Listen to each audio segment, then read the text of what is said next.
इस वीडियो में हम करने वाले हैं स्पर्श बुक का चैप्टर 1 साखी। इसमें हमें कबीरदास के कुछ दोहे दिए गए हैं, उसे मैं आपको पढ़ के बताता हूँ और साथ ही साथ उसका अर्थ क्या होता है वो भी मैं आपको बताता हूँ। तो फर्स्ट में क्या दिया गया है, ऐसी वाणी बोलिए मन का आपा खोए, अपना तन शीतल कराए औरन को सुख होए।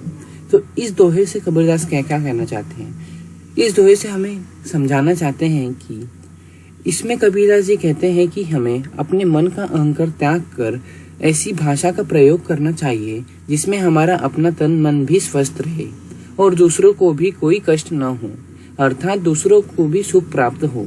मतलब इसमें कहना क्या चाहते हैं कि हमें अपनी जो बोली है वो ऐसे सामने दूसरे वाले को प्रकट करनी चाहिए जिससे कि दूसरे वाले को दुख ना हो और हम लोग भी अपनी बात मनवा ले। कभी कभी देखो ना, बहुत लोग बोल जाते हैं, जैसे किसी को नहीं बोलना रहता है तो कोई भी डायरेक्ट ही बोल देता है नहीं, तो सामने वाले को बहुत गुस्सा आता है ना जब कोई डायरेक्ट बोलता है। तो उसे भी बोलने का एक तरीका होता है। अगर हम वही चीज ऐसे ही अच्छे से बोलेंगे, कुछ ऐसे घुमा फिरा के बोलेंगे, अच्छी बोली में बोलेंगे, तो नहीं अगर हम बोलेंगे वो मान भी लेगा और कोई गुस्सा भी नहीं होगा। तो मतलब कि हमें अपनी बोली को ऐसे प्रकट करना चाहिए जिससे कि सामने वाले को बुरा ना लगे।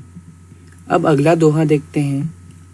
कस्तूरी कुंडली बसें मृग ढूंढे बन माही, ऐसी घटी घटी राम है दुनिया देखे नहीं। तो अब इस दोहे में कबीरदास जी हमें क्या कहना चाहते हैं, तो इस दोहे से हमें कबीर जी कहना चाहते हैं कि जो कस्तूरी होती है वो हिरन के नाभि में ही होती है, लेकिन वो पूरे वन में उसे ढूंढता फिरता है, लेकिन वो अपने अंदर झांक नहीं देखता कि उसके अंदर ही वो कस्तूरी प्रेजेंट है। कस्तूरी मतलब कि एक बहुत अच्छी महक होती है, बहुत अच्छी सुगंध होती है, वो जो हिरन रहता है उसकी नाभि में रहती है। तो वो हिरन ढूंढते ढूंढते पूरे वन में चले जाता है, लेकिन उसको महक वैसी कहीं नहीं मिलती। तो वो अपने अंदर नहीं देखता कि उसकी नाभि से ही वो महक आ रही है, लेकिन वो पूरे वन में छान लेता है, लेकिन उसे वो महक नहीं मिलती। ऐसी घटी घटी राम है दुनिया देखे नहीं। अब इस लाइन से हमें क्या समझता है, इस लाइन से हमें समझता है कि इसी प्रकार मनुष्य भी है। मनुष्य भी ईश्वर को ढूंढने के लिए इधर उधर भटकता रहता है, लेकिन ईश्वर तो सबके हृदय में ही रहते हैं। हमें अपने अंदर झांक के देखना चाहिए। सब लोग इधर उधर घूमते रहते हैं, जैसे कि मंदिर मस्जिद में, लेकिन वो अपने अंदर झांक के नहीं देखते कि उनके हृदय में ही ईश्वर है। और इस दोहे से हमें कबीर जी कहते हैं कि अगर हमें ईश्वर को ढूंढना है तो हमें अपने मन में ही ढूंढना पड़ेगा। अब अगला दोहा, जब मैं था तब हरि नहीं, अब हरि है मैं नहीं, सब अंधियारा मिट गया जब दीपक देखा माही। तो इस दोहे से हमें कबीर जी कहते हैं कि जब मेरे अंदर अहंकार था तब मेरे अंदर ईश्वर की प्राप्ति नहीं हुई थी। अब जबकि मेरे अंदर से पूरा अहंकार मिट चुका है तो अब मुझे ईश्वर की प्राप्ति हो चुकी है। और वो यह भी कहते हैं कि जब उन्होंने ज्ञान रूपी दीपक को देखा तो उनके मन से अज्ञान रूपी अहंकार की भावना नष्ट हो गई। अब हम देखते हैं अगला दोहा। सुखिया सब संसार है खाए अरु सोवे, दुखिया दास कबीर हैं जागे अरु रोए। तो इस दोहे से हमें क्या समझता है, इस दोहे से हमें कबीरदास जी कहना चाहते हैं कि ये सारा संसार पूरी सुखी है और सिर्फ दुख ही एक कबीरी है। सुखी क्यों है सब पूरा संसार, क्योंकि वो सिर्फ खाता है और रात को चैन की नींद सो जाता है। लेकिन कबीर जो है वो ईश्वर के प्राप्ति के लिए रात रात भर जागा करते थे और उन्हें प्राप्त करने की कोशिश किया करते थे, लेकिन वो प्राप्त नहीं कर पाते थे। वो ईश्वर को पाने के लिए विचलित रहते हैं और रोते रहते हैं और पूरी रात रात भर जागते रहते हैं, इसलिए वो दुखी हैं। और सारा संसार सुखी है क्योंकि वो सिर्फ खाता है और सोने को जाता है, लेकिन ये पूरी रात रात भर जागते रहते हैं और ईश्वर की प्राप्ति के लिए मेहनत करते रहते हैं, उन्हें जपते रहते हैं, हम बोल सकते हैं। और वो प्रभु को पाने की चिंता में रात रात भर जागते रहते हैं। तो अब हम देखते हैं अगला दोहा। बिरहा भुवंग तन बसे मंत्र न लागे कोई, राम वियोगी ना जीवे जीवे तो बोरा होए। तो इस दोहे से हमें कबीरदास जी क्या कहना चाहते हैं, इस दोहे से हमें कबीरदास जी कहना चाहते हैं कि बिरहा भुवंग तन बसे, मतलब कि ईश्वर से जो बिछड़ने का गम है वो एक बिरहा की तरह है। बिरहा से उन्होंने बताया है ईश्वर के बिछड़ने का गम।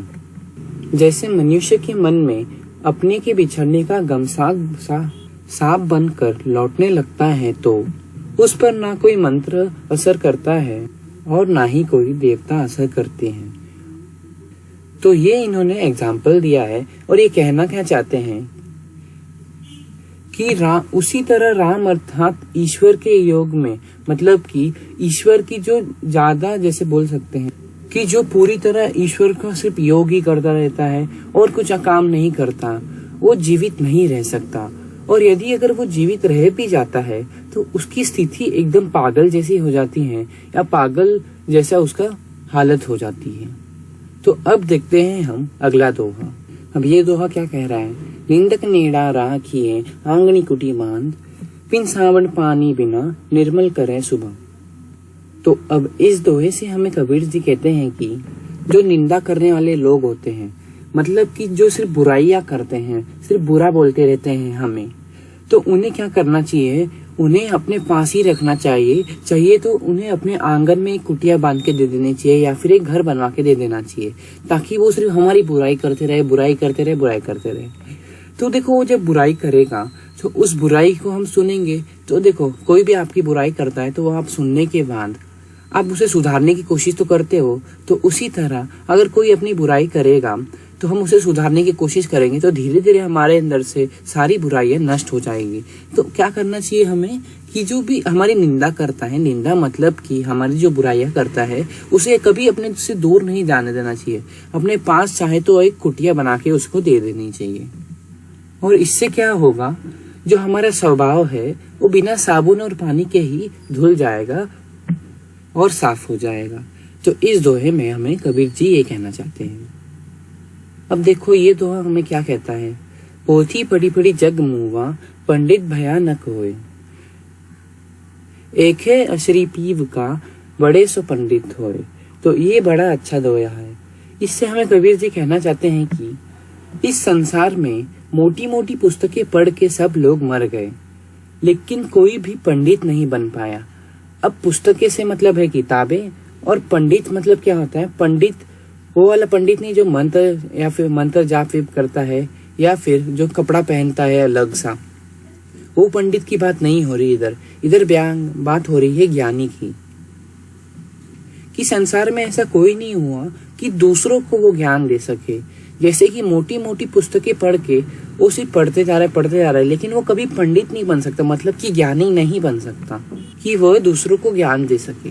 और अगले लाइन में कबीर जी कहते हैं कि अगर किसी व्यक्ति ने ईश्वर प्रेम का सिर्फ एक भी अक्षर पढ़ लिया होता तो वो पंडित बन जाता। मतलब कि ईश्वर का ऐसा अगर एक भी गुण उसमें होता तो उसे हम पंडित बोल सकते थे, वो ज्ञानी था।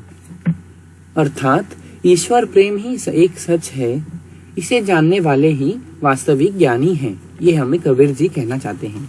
तो अब अगला दोहा देखते हैं। अब इस दोहे में हमें क्या कहना चाहते हैं कबीरदास जी? हम घर जलाया आपड़ा, लिया मुराड़ा हाथी, अब घर जलाओ ताश का, चे चले हमारे साथी। तो इस दोहे से हमें कबीर जी कहते हैं कि पहले तो मैं अपना घर जलाऊंगा, उसके बाद जो मेरे भी साथ चलेगा मैं उसका भी घर जलाऊंगा। तो इस दोहे से हमें समझता क्या है? ये तो हम लोग का सिर्फ इसका मीनिंग हो गया, लेकिन इसका अर्थ क्या है, इसका भावार्थ क्या है, बताता हूं मैं। अब इसमें हमें कबीर जी कहते हैं कि सबसे पहले मैंने अपनी बुराइयों को, जो उनकी बुरी कमी थी, मोह माया का जो सब था, उन्हें जलाकर राख कर दिया। अब मैंने अपने हाथ में एक मशाल ले ली है, यानी कि एक लकड़ी ले ली है, और जो भी मेरे साथ चलेगा मैं उसका भी घर जला दूंगा। घर इन द सेंस की जो मोह माया, जो अपने अंदर की बुराइयां हैं, वो सब जला के राख कर दूंगा, और उसके अंदर साथ ही साथ अपने अंदर ज्ञान प्राप्त कर लूंगा। मतलब कि ज्ञान रूपी दीपक जलाऊंगा। मतलब कि अब वे उसका भी घर जलाएंगे जो उनके साथ चलना चाहता है, अर्थात उसे भी मोह माया से मुक्त होने होगा, जो ज्ञान प्राप्त करना चाहता है। तो यही थे हमारे 8 के 8 दोहे।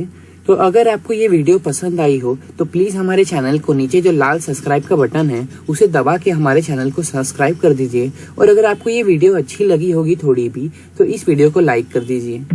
और अगर आपको क्वेश्चन आंसर चाहिए तो नीचे कमेंट कर दीजिए।